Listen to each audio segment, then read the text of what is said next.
এক ঘন্টার মধ্যে পাঠান, না আমরা এনএসসি থেকে এসে তালা দিয়ে দেবো। সরজমিনে দেখতে আসছে, এই স্টেডিয়ামটা আমাদের অধীনে তো।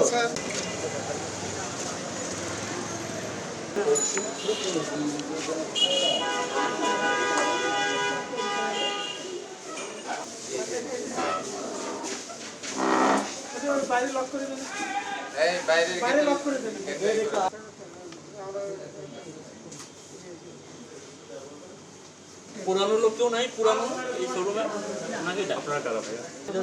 না সরজমিনে দেখতে আসছে, এই স্টেডিয়ামটা আমাদের অধীনে তো।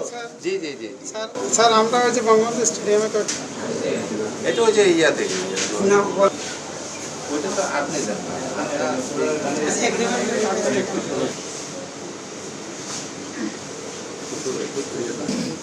পরিষদ থেকে কিছু ভদ্রলোক আসছেন আমাদের।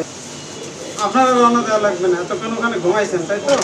ঠিক আছে, মাত্র জানেন না, আর 5 মিনিট আগে জেনেছেন।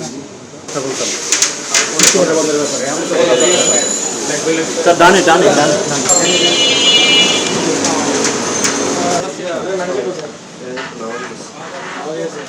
আপনি আপনি কৃষি বাসেন আর সেকেন্ড পার্সন মোবাইল ম্যানেজার কেউ না সব না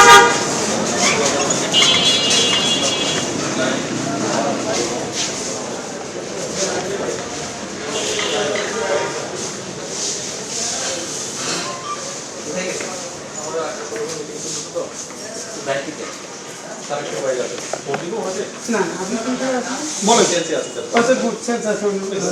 যে দোকানে উনি আছে ওইটা এগ্রিমেন্ট কি সবকিছুই মানে ওনাদের সেন্ট্রাল, যেটা ইলেকট্রনিক সেন্ট্রাল যে শোরুম বা কয়লা কন্ট্রোল রুম আপনাকে এখানে এগ্রিমেন্ট রাখতে হবে। আপনি যে দোকান আছে সেখানে এগ্রিমেন্ট রাখতে হবে। আর এই কন্ট্রাক্টটা ভয় নিয়েছেন কিনা এবং সেটার ডকুমেন্ট এগ্রিমেন্ট আমাদের সময় দিলে আমরা এনে রাখতে পারি স্যার, কিন্তু সেল সেন্টার এগুলো থাকে না স্যার। এগুলো হচ্ছে আপনাদের মনে করেন এখন মোবাইল করতে রিপন ভাই সামনে দিকে খেয়াল রাখেন। দোকান নাম্বার কত? এটা আপনাদের দোকান নাম্বারটা কত টাকা? 54 কত স্কয়ার ফিট ভাড়া টাকা প্লিজ এখন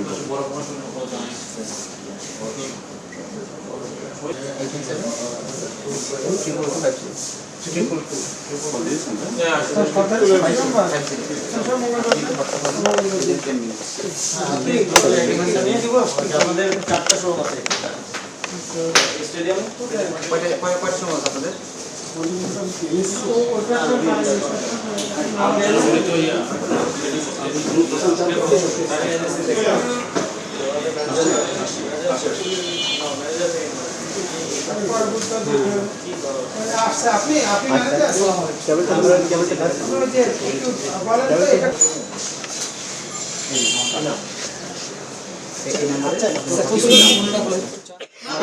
আপনি এই নাম্বার হচ্ছে এগ্রিমেন্ট পেপারটা হোয়াটসঅ্যাপ করে পাঠিয়ে দেন, ঠিক আছে? স্যার আসসালামু আলাইকুম। স্যার হচ্ছে ক্রীড়া মন্ত্রণালয়ের উপদেষ্টা সচিব। 1 ঘন্টার মধ্যে পাঠান, না আমরা এনএসসি থেকে এসে তালা দিয়ে দেবো। চলেন।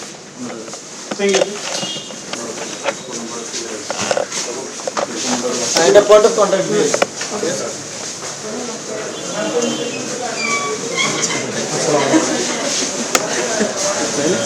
ডানে থাকছে, ডানে ডানে।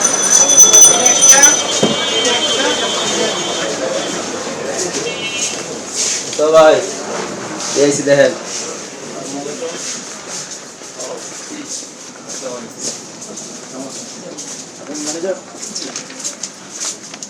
আমরা এসে কিছু ইনফরমেশন নিতে আর কি। এই স্টেডিয়াম মার্কেটের সবগুলো দোকান তো আমাদের এনএসসি অধীনে। আমি এনএসসি চেয়ারম্যান হিসেবে আছি। নাম কি বলেন দোকানে?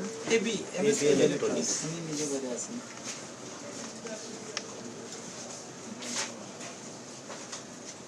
দোকান কেউ আছেন এখানে? হ্যাঁ বন্ধ করে দেন।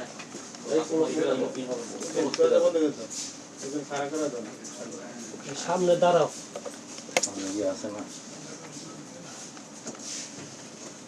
আমাদের এখান থেকে 1100 1 লাখ টাকা, সেটা আমাকে বললো 1 লাখ 2 লাখ 60। না স্যার ওইটা আমার ভুল হয়েছে, 2 মাসের একটু দেওয়া হয়েছে। তাও তো বেশি আসে। তো 2 লাখ হওয়ার কথা, 2 লাখ। আমি এক্সাক্টটা জানি না, এর জন্য আনুমানিক তখন একটু আপনারা অফিসিয়ালি 1 লাখ দেন আর আনঅফিসিয়ালি বাকিটা দেন আর কি, বুঝতে পারছি। স্যার আমি নতুন আসছি তো। কাগজে কলমে 1 লাখ, কাগজে কলমে বাইরে 1 লাখ। কাগজে কলমের বাইরে।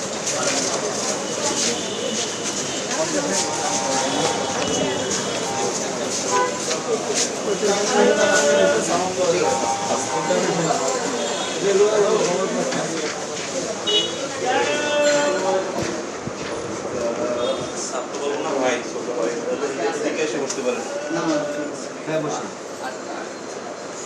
কিছু ইনফরমেশন জানতে চাই। অবশ্যই সব জানি করছি। জি বলেন বলেন। আপনার এই দোকানটা তো ভাড়া আছে না? ভাই ভাড়া হইলো মাসে?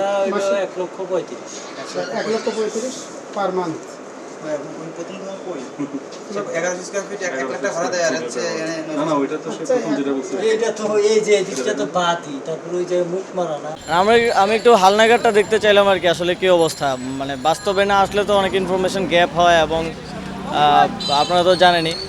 তো দেখার চেষ্টা করলাম যে আমাদের তো সরকারি খাতায় আসলে এই দোকানগুলোর ভাড়া 26 টাকা পার স্কোয়ার ফিট। তো প্রাইমারিলি আমি যতটুকু ইনফরমেশন পেলাম, আমি আরও এগ্রিমেন্টগুলো দিতে বলছি ওনাদেরকে। সে অনুযায়ী প্রায় 217 টাকা 220 টাকার মতো স্কোয়ার ফিটে ওনারা ভাড়া দেন। তো এক্সট্রা ভাড়াটা কোথায় যায়, কাকে দিচ্ছে, এটা আমাদেরকে বের করতে হবে এবং এগুলোর সাথে আমাদের মন্ত্রণালয় থেকে বা এনএসসি থেকে, যেহেতু এনএসসি থেকে কেউ জড়িত কিনা সেটাও আমরা খতিয়ে দেখব। আজকে জাস্ট একটা ধারণা পাওয়ার জন্য কিন্তু আমরা একটা টোটাল সার্ভে করব। এখানে 1000-এর উপরে দোকান আছে, এটা ছাড়াও আরও অন্যান্য স্টেডিয়ামগুলোতে আমাদের দোকান আছে। তো সেগুলো কোন অবস্থায় আছে সেটা আমরা একটা সার্ভে করব। আমাদের একটা জেনারেল ডিসিশন হবে, সবগুলো তো আর ঘুরে দেখা সম্ভব না, কিন্তু সবগুলোতেই আমরা হচ্ছে এই যে ভাড়াটা হচ্ছে মান্ধাতার আমলের 22 টাকা স্কোয়ার ফিট, এটা তো কোনো স্ট্যান্ডার্ডেই এখন পড়ে না। তো এই স্ট্যান্ডার্ডে না থাকার কারণে হচ্ছে ওনারা সাবকন্ট্রাক্টে অন্য কাউকে ভাড়া দিয়ে এই সরকারি একটা ব্যবহার করছেন, যেখানে আমাদের দেখা যায় ফেডারেশনগুলো, অনেকগুলো ফেডারেশন অচল আছে বাজেটের অভাবে। তো সেই জায়গায় আমরা সবগুলো স্টেডিয়ামেই যত জায়গায় আমাদের এরকম আছে ফ্যাসিলিটিস, তো সেখানে আমরা একটা সার্ভে করব। সার্ভের মাধ্যমে বর্তমানে কী অবস্থায় আছে, মার্কেট স্ট্যান্ডার্ডটা কি, ওই অনুযায়ী নির্ধারণ করে আবার নতুন করে হচ্ছে সেগুলোকে পুনরায় ভাড়া দেবো। এটা হচ্ছে আমাদের একটা প্রাইমারি আইডিয়া, এটাকে আমরা আরও কীভাবে বাস্তবায়ন করা যায় খুব দ্রুত সময়ের মধ্যে সে ব্যাপারে উদ্যোগ নেব। এই অর্থটা, এটা একটা প্রপার ব্যবস্থার মাধ্যমে এই অর্থটা যখন আমাদের এনএসসিতে যাবে, তো সেটাকে আমরা ক্রীড়ার উন্নতির জন্য, সার্বিক উন্নতির জন্য কীভাবে ব্যবহার করা যায় সেটার দিকে আমাদের নজর থাকবে। ঠিক আছে, ধন্যবাদ।